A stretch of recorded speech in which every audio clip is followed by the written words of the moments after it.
back. Manchester United have won 1-0 this afternoon against Norwich. A Cristiano Ronaldo penalty getting the win for Manchester United. It was a win that we very much needed, especially after all the results today with Manchester City, Liverpool, Chelsea, Arsenal, all winning. And it's a result that means that we go level on points with West Ham in 5th spot. But they have obviously got a game in hand, which they'll play tomorrow against Burnley. But Manchester United with the 1-0 win today, a win, as I said, we very much needed because Manchester United need to start picking up points. We've dropped far too many points in recent weeks and recent months, so we need to get results. And 1-0, they're satisfying wins, aren't they, when you win 1-0?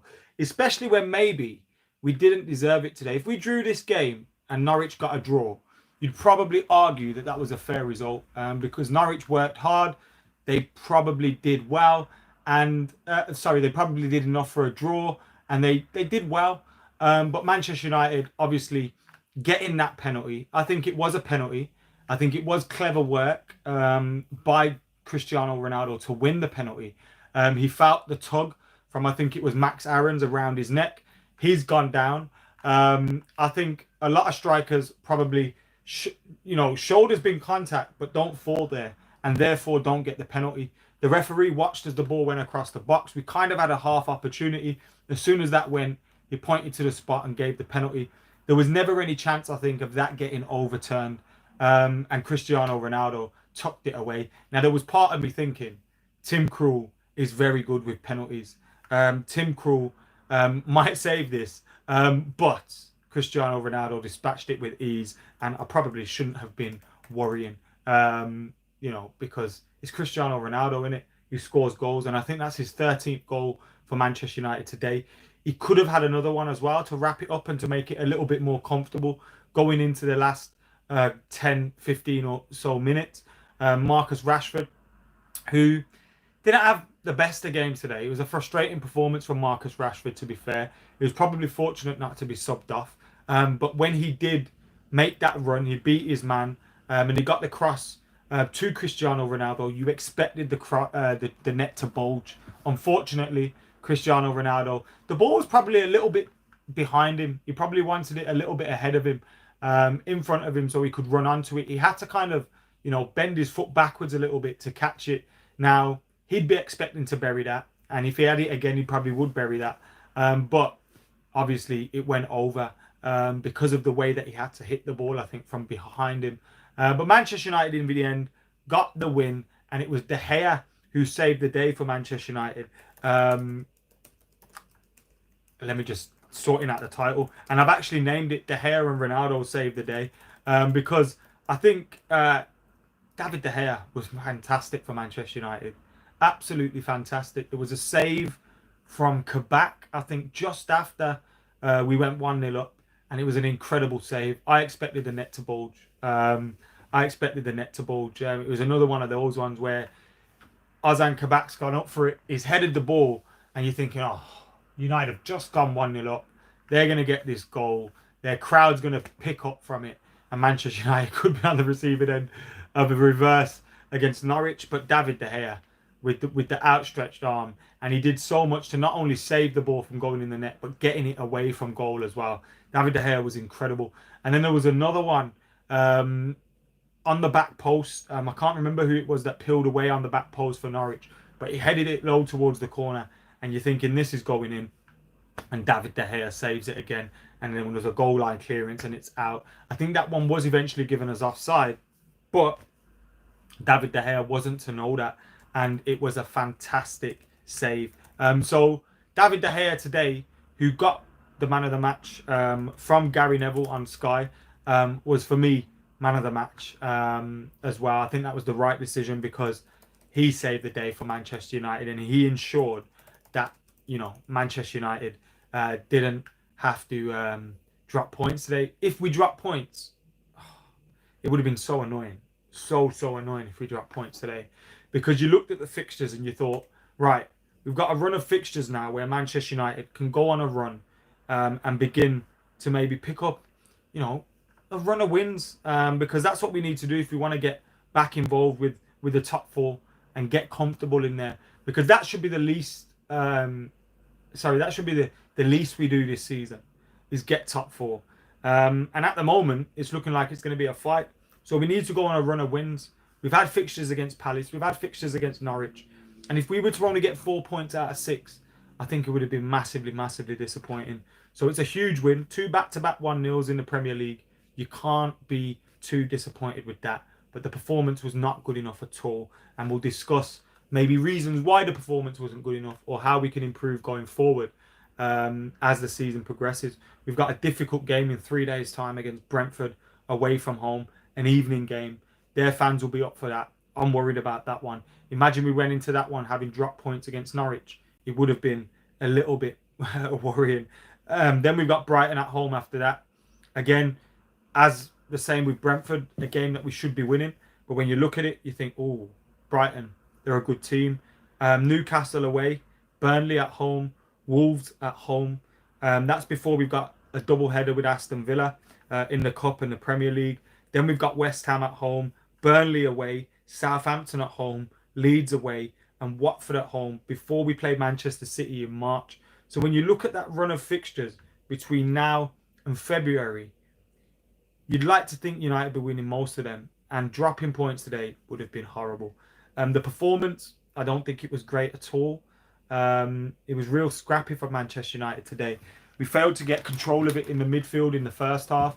I thought Fred got better in the second half, but we still needed a little bit more in that midfield. We weren't pressing like we were against Crystal Palace the other week. Now, that may be because, and I did mention this when Rangnick first came in, that I think it may take a while, a few weeks, months on the training pitch for Manchester United to get this right. And I think you'll see games where Manchester United don't get it right, because these players will be taking on an overload of information in training, and they'll be having to absorb all of that and put it into practice, every 3 days. So there's going to be some performances where they don't get it right, where they may be overthinking things, where they may be thinking about where they need to be on the pitch too much and in transitions and all that. Eventually, you'd like to think it'd become second nature to them. And it's one of those things Rangnick says he needs to get in their hearts and minds and bodies in order to change the way that they play football. Eventually, it will come. But it's good to see we kept a clean sheet. All Sport ABP says in the comments that, it was a good defensive performance. And I think whilst there were a few scares, defensively the shape was a lot better. We played higher up the pitch for most of the game. There was an early 15-minute period where we allowed Norwich to have the ball too much. And like I said, the midfield I don't think was aggressive enough. Billy Gilmore was doing well in there. He seemed to always have space when he did come in. Bruno Fernandes wasn't doing too well either, just ahead of the midfield. Jadon Sancho, I thought, was our brightest player in the first half in terms of some of the runs that he was making and some of the moves he was making. But again, a lot of those weren't being picked up. I was surprised he was the one to get hooked off in the second half. I thought it maybe would have been Marcus Rashford, who didn't have the best of games up until that point. He did get a little bit better as the game went on, but he's overthinking things at the minute. Look, I think the pass for Ronaldo was the right thing to do, albeit a little bit behind him. But I think Marcus Rashford has to be more consistent, more clinical. Obviously, he's just come back from a big injury. He's probably still in that kind of pre-season phase of his fitness in terms of building up himself for the season ahead. He's then got that change of manager to deal with as well, a manager that's now asking him to do different things to what Ole Gunnar Solskjaer was asking him to do. He's playing in a different position to what Ole Gunnar Solskjaer was asking him to do. So he has to deal with all these things, but we need him to deal with it quickly. And I wouldn't be surprised to see if he was dropped against Brentford for maybe Mason Greenwood to come in. Mason Greenwood has looked bright in the last couple of weeks, so maybe that could be the case there. But I'm not overly concerned with Marcus Rashford's form. I think eventually he'll settle in and he'll get better, especially with Rangnick coaching him. But at the moment, his form isn't what we want it to be from Marcus Rashford, and we do need better. So hopefully we'll see that from him in the next couple of weeks. But I would probably, make the change in terms of Marcus Rashford, take him out. Alessio with the super chat says, love DVB, but defensively he's scary to watch. He gave away a free kick when he came on, although I think Todd Cantwell dived. He did dive into the tackle and he made it easy for the referee to give it. Donny van der Beek doesn't scare me too much in terms of defensively, but I can see what you're saying, especially today when he came on. Bruno Fernandes, I think he as well as Marcus Rashford today didn't have the best of performances. And again, he's dealing with that change of manager and everything, and he's clearly not in form at this moment in time. But we need better from Bruno Fernandes, and his passing has to be a lot better as well. Of course, there's going to be times when he's playing percentage balls and he's trying to take chances and he's trying to gamble and make things happen.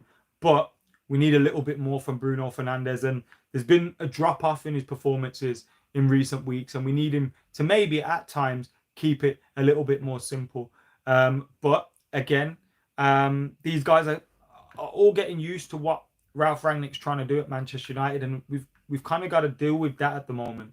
So it's just good to get 3 points, even though we're in this kind of transitional period. Obviously, this Brentford game coming up, they're a well-drilled, well-coached team. But I think much like Leeds United, whenever we play them, Leeds United kind of give us chances to score goals, don't they? I think it could be the same against Brentford if we get it right. But we have to get it right, of course. Cristiano Ronaldo was the match winner today. He was very frustrated as well. A lot of things that he was trying to do when he was trying to dribble against players, he was getting tackled, dispossessed, leaving the ball behind him. Frustrating day for him, but even when he has days like that, he pops up with the winner and he dispatched his penalty with ease. And that's what Cristiano Ronaldo's there to do, be a match winner. And I think he's scored in 8 of our 9 wins or whatever it is this season, which is absolutely incredible when you think about it. So yeah, Cristiano Ronaldo stepping up, being the match winner again. But Manchester United may be fortunate to get the win today. The game against Brentford's going to be difficult. Quick turnover again. Be interesting to see what changes he makes. Sujan says McTominay played well today. I kind of feel the midfield didn't play well today. So I'd have to disagree with that. But there you go. Opinions. Alessio says Van der Beek should be taking McSauce's place. All Sports says Krul playing the mind games did not work. I feared the worst when it was Tim Krul in goal for the penalty, though, because we know he likes to save penalties. He saved 2 penalties in a 3-1 win for Manchester United at Carrow Road once, didn't he? One from Rashford, one from Anthony Martial. So Manchester United get the win today. We're now 5th in the league, 27 points, level on points with West Ham. We've got a goal difference of 2. They've got a goal difference of 9. And they do play against Burnley away at Turf Moor tomorrow. So fingers crossed. Can't believe we want West Ham to drop points, but here we are. So with these Christmas fixtures coming up, though, a run of wins. We've seen the form Chelsea have hit at the moment.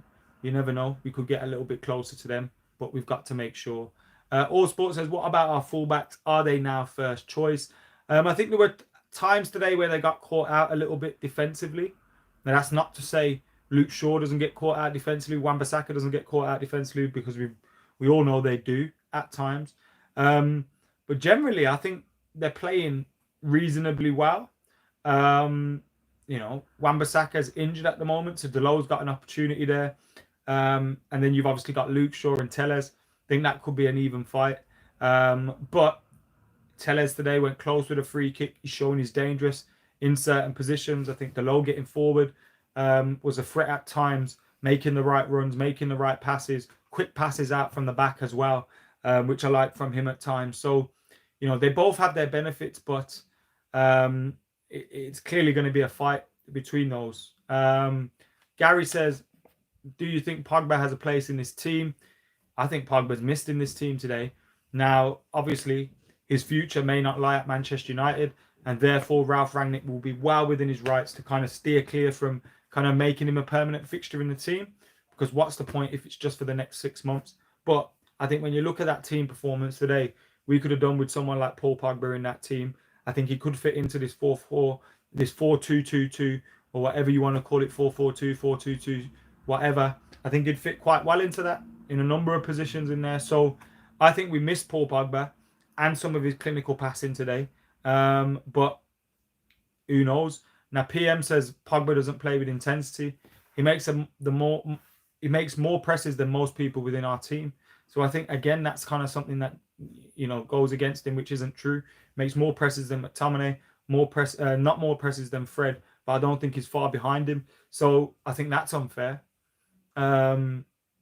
Marks' poor performance, but will improve as the team is still adapting. Glad we saw through the game and won. De Gea was my man of the match. I agree with your man of the match. Dennis says Fernandes gave the ball away 27 times, and that's not what you want to hear. Obviously, he's in a position where he's going to take risks and to take opportunities, but you know that's not what we need from one of our key players. Sebastian says Pogba's a disgrace. You see what you talk about? I'm talking about him as a player. Whatever you think about his contractual situation is up to you. But if you're telling me Pogba's not better than McTominay, then you're smoking crack. So yeah, McTominay gets away with doing the bare basics. To be honest, not a fan. Well, I am a fan. I'm a fan of his. He plays for Manchester United. I want him to do well, but I don't think he should be starting week in, week out for Manchester United at all. We've missed that creativity of Paul Pogba. He had 7 assists. Now, I know a lot of them came in one game. I think 3 or 4 of them did. But, you know, he's one of our most creative players. And when you look at the team and the way we're performing today, we need a little bit of that creativity, a little bit of that strength in midfield to hold off players. Now, I know at times he can get caught up. But I love the way Rangnick dealt with it in the press, though, when asked about it. Like, we're not going to pander to any players. If they want to be here, they'll be here next season. If they don't, there's the door. See you later. That's the way we need to be dealing with these things. That's the way we should have dealt with it in the summer. I remember saying we either sell him or he signs a contract in the summer. We didn't get either of those done. And now here we are in this silly position. So I'm glad with the way Ralph Rangnick has dealt with that in terms of when questioned upon it in the press. But I'm not going to agree with anyone who thinks Paul Pogba doesn't get into this team. Because you must be mad. I don't know what you're watching. The midfield today wasn't good enough in the first half. Fred got better in the second half. McTominay got a little bit better in the second half. We got the win, but it wasn't a pretty performance. Now, as I said before, as with Ronaldo, as with Rashford, as with Bruno, as with Sancho, Fred and McTominay are taking instruction on from the manager. They're trying to learn, you know, the way to play under him. Maybe they're overthinking things at times, but we need better performances. And today, I thought Ronaldo, in general, outside of the penalty, wasn't good enough. Rashford, poor. Bruno, very poor. You know, I don't think the midfield was great, but we got a win. We're playing a much better team midweek, though, so we need a much better performance, and fingers crossed we get that. But when you win 1-0 and you haven't played well, I suppose you have to be pleased, and it is a satisfactory win. Gary says, other than Fred and David De Gea, everyone was way off today. I think that's a fair point to be made. 1-2 says, Pogba could probably play well in the system, but I still don't want him. Yeah, I think when you've got so many doubts over whether someone stays or not, it's for so long, I understand where people come from. Niall, thank you for being a member for 19 months. How do we feel about Fernandes? I think he needs rested. Passing and decisions have been poor for a long time. I think that's a fair summary. Now, I've seen people on Twitter and stuff when I was just on there a minute ago. Now, I know that's not a great place to gauge things, but I've seen people saying we need to have a conversation about Bruno Fernandes. How about someone's just out of form? I think that's allowed to happen. We've also had a change of manager. We've also, you know, we're in a little bit of a transition, but his performances weren't good enough today. Haven't been good enough recently. And maybe he could do with being rested / dropped, whatever you want to call it. But we've got loads of fixtures coming up, and he's got plenty of time to sort out his form, get a goal, and change things up. And he's still, I know he hasn't been scoring as many goals as he has, but he's still been contributing. So, yeah. Anyway, guys, thank you for tuning in to AdamMcKola TV. Make sure you're liking, commenting, sharing, and subscribing.